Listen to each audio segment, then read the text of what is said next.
The most complicated battle is the battle of time. Ogun tó ba yé èèyàn jẹ́ jù. The battle can destroy someone's life the most is the battle of time. Ìgbà tí àwọn kan ò lè gbádùn tí wọ́n ní mọ́ ni wọ́n tó yọ̀ǹda rẹ̀ fún wọn. Some people they allow them. Ìránṣẹ́ ọlọ́kan bàbá mi kan ní Olúwa mo máa ra ẹran lọ fún àgbò.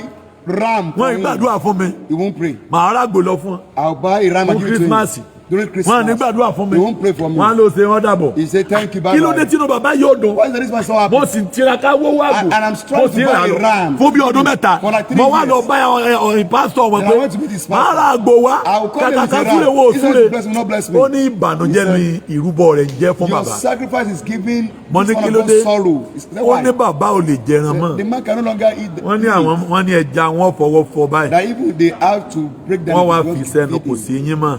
That is Bẹ́ẹ̀ tó tí wọ́n bá rí ẹran yẹn wọ́n máa ń sunkún. Bàbá yẹn gangan náà wá sọ pé and the man said àwọn lọ béèrè lọ́wọ́ Olúwa. he went to ask the Wọ́n Lord. kú ní 105. He died at the age of 105.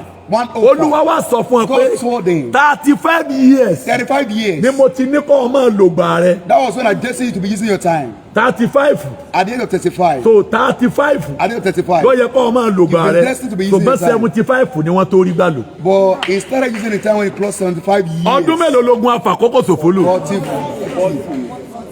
Ogun afàkókò ṣòfò gba 40 years. Took away Ó 40 years release and released 30 30. tó He release. said I released. Wọ́n lè gbádùn ọ̀rọ̀ mọ́. He couldn't enjoy well. Ẹgbọ́wọ́ yín òkè. Lift up your hands, Jesus Christ. Wo kéde bi tí ohùn rẹ dé. Shout as Ìwú ẹ̀mí àfàkókò you ṣòfò. see your time waster. Kí ló ń ṣe lára mi? Jáde.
Yes, sir. Ẹ̀rí ọmọ 45 years. You see someone for 45 years. Ìwà ọkọ.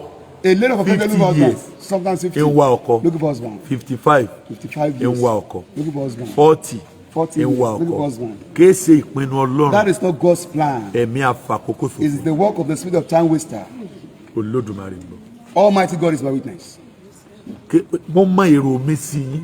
Yes, sir. It's not Ìlú àlàáfíà. peace. Yes, sir.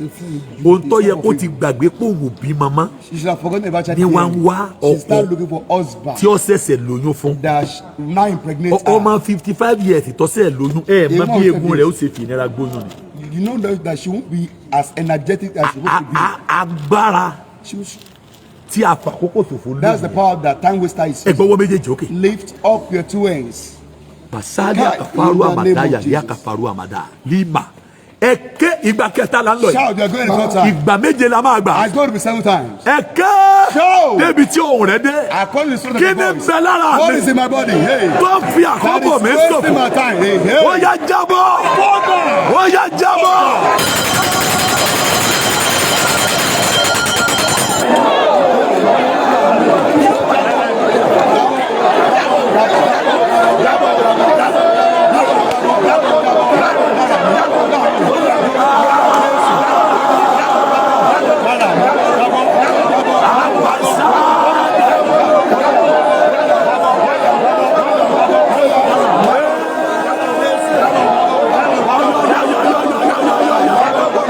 Ó yá jábọ́.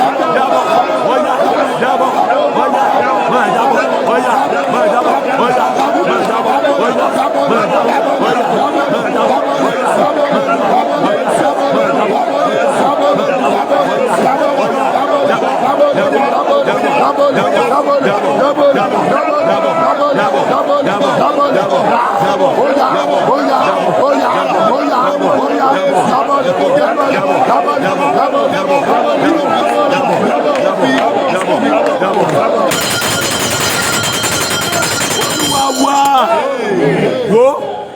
láìdé ìgbà kélòó la gba yìí à ń lọ lẹ́ẹ̀kẹrin báyìí ẹ̀mí àfàkókò ṣòfò a máa gba físà fún yàn. can get someone a visa.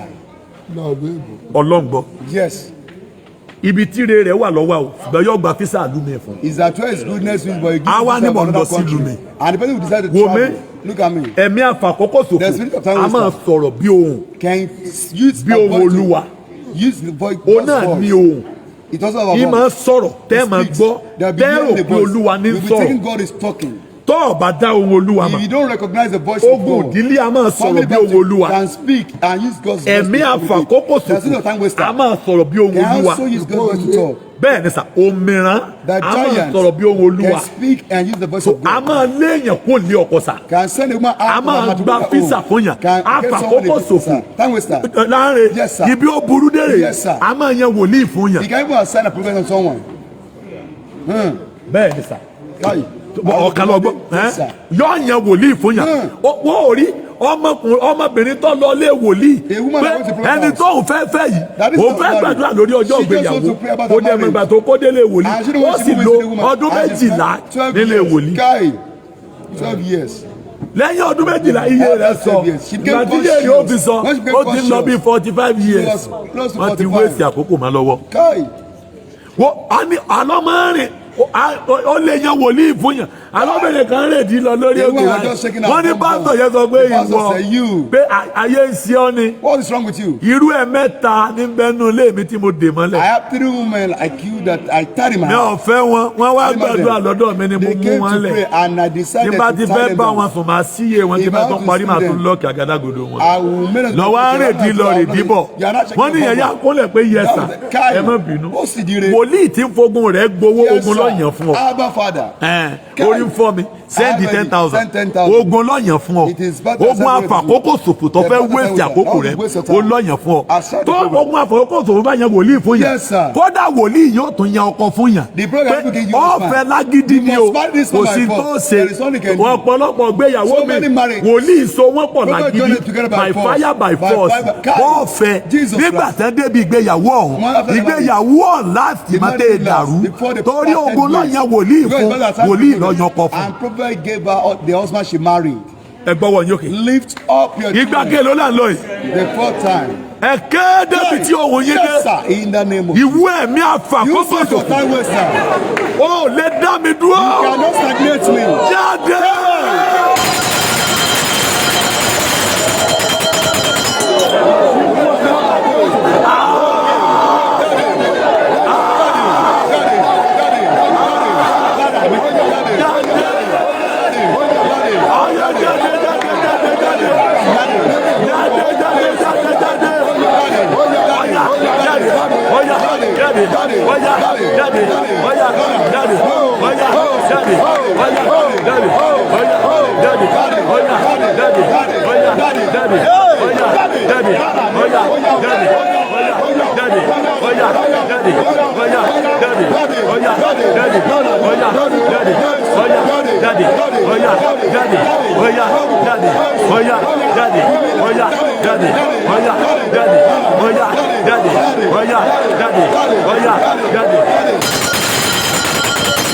Olúwa wá ẹ̀kẹ́ lónú à ń lọ lẹ́ẹ̀karùn-ún ẹ̀mí àfàkókò ṣòfò a máa wáṣẹ́ fún yàn. The spirit of time waster can get somebody a job. a máa labour níbi iṣẹ́ kò sí kókó owó gidi tí wọ́n ń fún o. and it's not earning the salary. a máa ń wáṣẹ́ tí ó wáṣẹ́ léèyàn lọ́wọ́ pé lọ́ọ́ máa ṣiṣẹ́ yìí àfàkókò ṣòfò a máa yan ọ̀rẹ́ fún yàn. can you get someone a friend. wo àwọn ọ̀rẹ́ wo agbára mẹ́jọ nílò He's using 8 powers. Agbára àkọ́kọ́ lágbára àìsàn. Is the power of A máa fa àìsàn dèèyàn. Tẹ́lá ọdún mẹ́tàlá lè ṣàìsàn. He was sick for 13 years. Tó bá wo ìwé Lúùkù yẹn. Book of Luke. Ìwé Lúùkù yẹn. Tó bá wo obìnrin yẹn. Orí kẹtàlá ẹsẹ̀ kẹwàá. Ọdún méjìdínlógún ló lò. Nínú tẹ́ḿpìlì. Àfàkókò ṣòfò ní oríwòsàn. Tó bá wo John 5:5. 38 years lábìrún yẹn lòdì tí odò. Ogun àìsàn. Wọ́n á máa lo àìsàn láti wéètì àkókò máa yàn lọ́wọ́. Ẹlòmíà lọ́dún mẹ́ta ló fi wà lórí àìsàn kan. Ẹlòmíà lọ́dún méjì. Gbogbo ọdún tó fi ṣàìsàn yẹn kò sínú rẹ́kọ̀dù ayé rẹ̀ àti yọ́pọ̀ nù rẹ́kọ̀dù ayé rẹ̀. Màrú àkàbà. Agbára kejì táfà kókò tó fò lò. Ó ní agbára òfo. Èèyàn máa rìn. Ibi ó yóò mọ́gbó kò lè mú nǹkan kan mẹ́. Pétérù wọnú odò lálẹ́. Ó jáde láàárọ̀ kò mú nǹkan kan. Ẹ̀mẹ́ ló mọ lókun yìí. Ọgbọ́n ẹ̀mẹ́ta mi. Ẹgbẹ́ ẹsẹ̀ lẹ̀. Ẹgbẹ́ ẹsẹ̀ rẹ̀ lẹ̀. Ẹ pariwo sa. O ti bẹ nínú ayé mi. Tó fi àkókò mi sọ. Èmi ò fẹ́ ọmọ. Jáde láyé mi. Àṣẹ jáde sí ọ. Kí ni n fa àkókò rẹ sọ̀kò? Bó o bá sàmì, kí iná gbé jáde náà. Láìdé nǹkan kẹta tọ́ta máa bí àkókò tó kù ó ní ìyàgàn ẹlòmí ọmọ wa ọmọ yóò ṣe IVF nígbà 5 wòmí ìtí ó fi mọ̀ pé ọ̀tá ní ṣiṣẹ́ nù ó lè ṣe nígbà 4 kọ́ máa dòyún ó lè ṣe IVF nígbà 2 kọ́ máa dòyún bọ́kọ̀ orí ọ̀bà sálẹ̀ fún ọ lóyún ilé ìtẹ́sà fẹ́ gbé sí ọdún yẹn kó ló tó bá jẹ́ ogun àfàkókò tòfò ni ọba ṣe nígbà 100 àfi bọ́bá lọ takú ti Jésù tógun yẹn bá ṣe IVF kọ. Which IVF? FFF ni. Nebo. Kai. Àfi orí wọ́n ọmọ pé ẹ̀gàn ni. Don't you know it's a reproach? 1 Samuel chapter 1 yẹn. Orí àná ni. Orógún orí a máa tọ́ tọrọ yàgàn. She was barren. Ẹ̀yin ẹgbẹ́ kò bímọ a máa kú gbogbo ẹ̀wọ̀ tó bímọ. You have no child. Agbára kẹrin tábà kókó tó fò lò ó ní agbára ìgbàgbé àwọn tó bẹ́ẹ̀ ràn yàn lọ́wọ́ wọ́n sì gbàgbé èèyàn yóò bù pé ó ní àwọn ọ̀rẹ́ mi gbàgbé mi àwọn ẹbí mi gan gbà pàápàá wọ́n gbàgbé mi tí ẹnikẹ́ni tí a bá ti gbàgbé ayé rẹ ti dàbí òkú ẹ̀mí ìgbàgbé ni ẹ̀mí òkú. The spirit of forgetfulness is the spirit of tí wọ́n ìrántí nígbà wọ́n bá pín nǹkan tán kó tó wọn sọ pé ikú gbàgbé rẹ àrùn gbàgbé rẹ òwe Yorùbá wọn kàn fi múnú ẹdùn ni oúnjẹ ń sọ fún ọ ní pé ogun ń jà ọ lọ múra ẹgbẹ́sẹ̀lẹ̀ ẹ̀kẹ́ ìwọ mìíràn dàdúró jáde lára kí ni mo ní o ṣe. Come out of my body. Àṣẹ ni kọ́ ọ máa fa. Speak authoritatively. Èmi ò ṣe dádúró mọ́. I am unstoppable. Yes sir. Òmìnira ìdádúró. Jáde lára. Ẹ lè dá mi dúró mọ́. I am unstoppable. Òmìnira ìdádúró. Jáde lára. Jáde lára mi. Jáde lára mi. Oyoyoyoyoyoyo.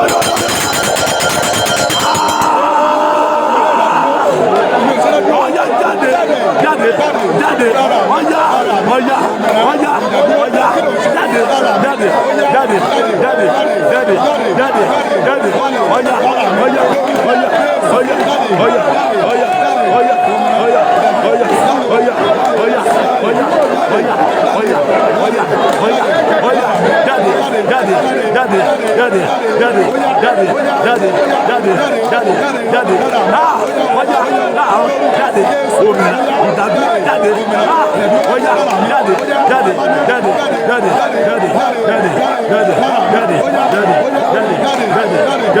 jáde jáde jáde jáde.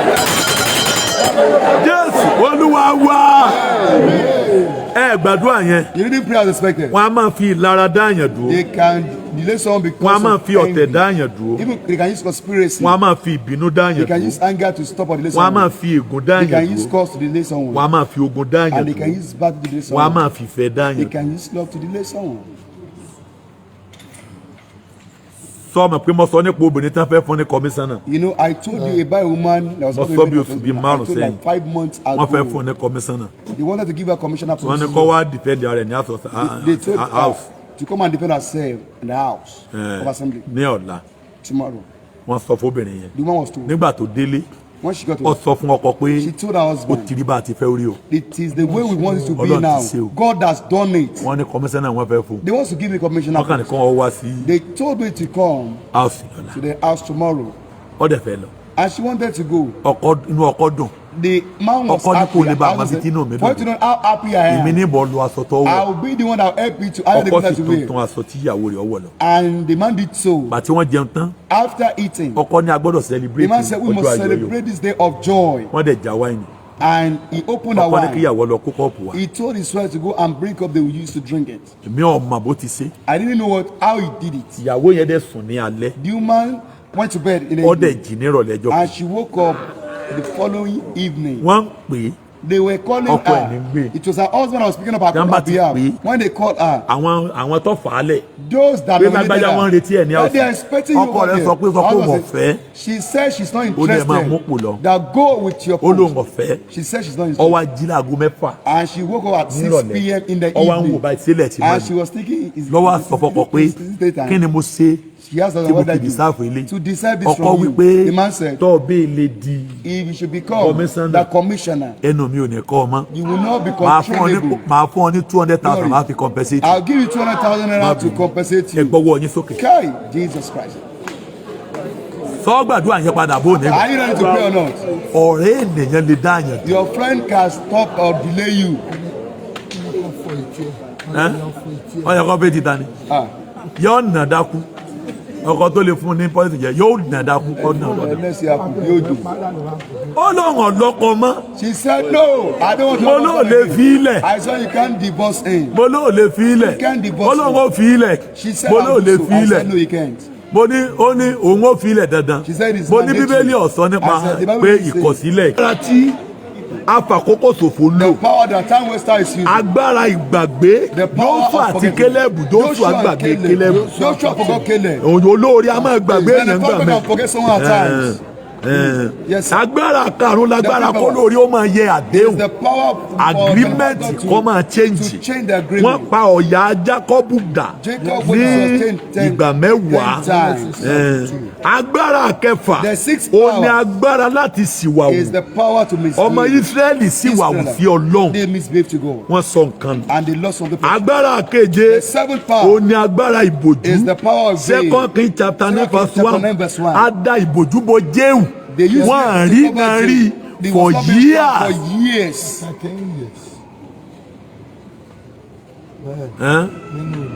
wọ́n rí náà rí 30 They didn't see years for náà fi 13 wà years. They were looking for him. ìbòjú Veil. ẹnẹwọ́ yín òkè Lift up your hands. gbogbo ìbòjú ayé tó bò ọ́ Every evil that covers you. mo bẹ̀ I Olódùmarè beg Almighty God. Ọlọ́run àwọn àpọ́stélì Of the apostle. ó sì bòjú yẹn dà Amen. Amen. ìbòjú ayé tó bò ọ́ The evil veil that covers you. Ọlọ́run àwọn May God àpọ́stélì of the apostles. ó sì bòjú yẹn dà.